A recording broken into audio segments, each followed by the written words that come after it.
मित्रांनो नमस्कार, मी नसीर। मित्रांनो, आज आपण बोलणार आहोत नेट आणि नीटमध्ये सर्व काही ठीक आहे का, नीट आहे का।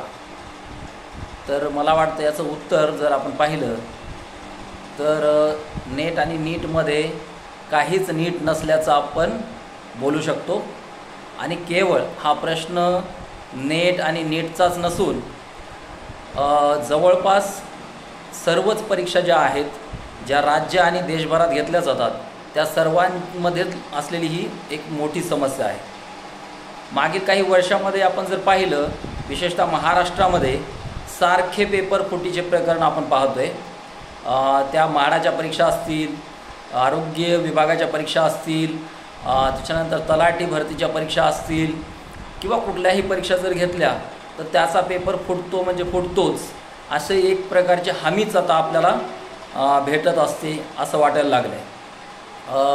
आता हे मागच्या 2-4 दिवसापासून सातत्याने टी व्हीवरती वगैरे म्हणजे न्यूज चालू आहेत, त्याच्यानंतर काही ठिकाणी आंदोलनं चालू आहेत आणि ही चर्चा सुरू आहे की नीटचा पेपर वगैरे फुटलेला आहे। नीटच्या पेपरमध्ये म्हणजे जेवढे मार्क्स आहेत त्याच्यापेक्षा जास्तीचे मार्क काही जणाला पडत आहेत।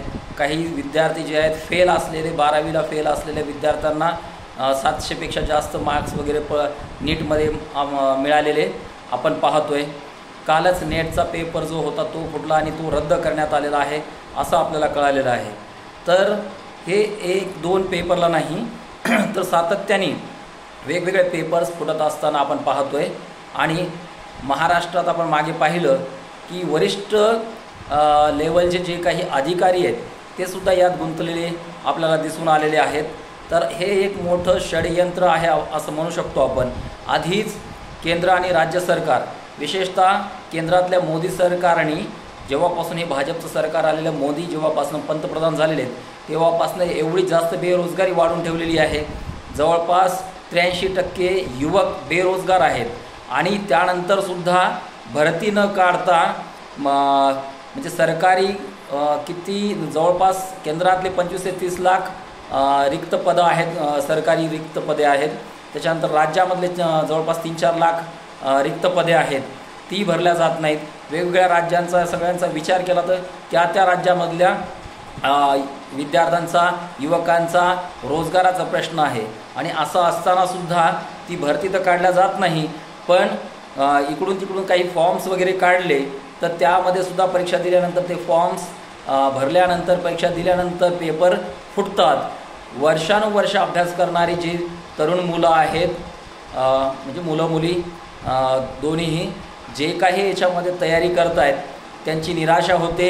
एकतर वर्षानुवर्ष त्यामध्ये खर्च केल्या जातात, पैसा संपतो, मानसिक बळ संपतं आणि अशामध्ये तुम्ही जर अशी धोरणं जर सरकारकडनं राबवल्या जात असतील आणि जे जबाबदार लोक आहेत त्या लोकांवरती कारवाई जर होत नसेल आणि त्याला एक खतपाणी घालण्याचं काम जर शासन करत असेल तर या मुलांवरती आत्महत्येची वेळ येते।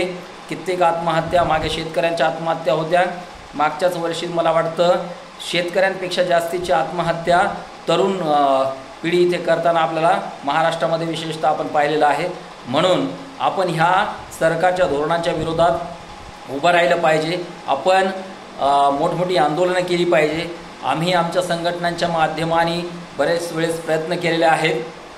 काही वेळा त्यावरती म्हणजे थोपवण्याचा प्रयत्न केला जातो, पण तात्पुरतं तो पर्याय असतो।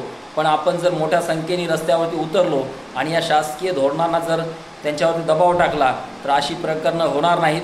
म्हणून मी महाराष्ट्रातल्या आणि देशातल्या सर्वच तरुणांना, युवकांना, विद्यार्थ्यांना असं नम्र आवाहन करतो की आपण ह्या प्रकारच्या प्रकरणांच्या विरोधात, यांच्या शिरजोरीच्या विरोधात आपण रस्त्यावरती उतरलं पाहिजे, आपण आपल्या हक्कासाठी लढलं पाहिजे। म्हणून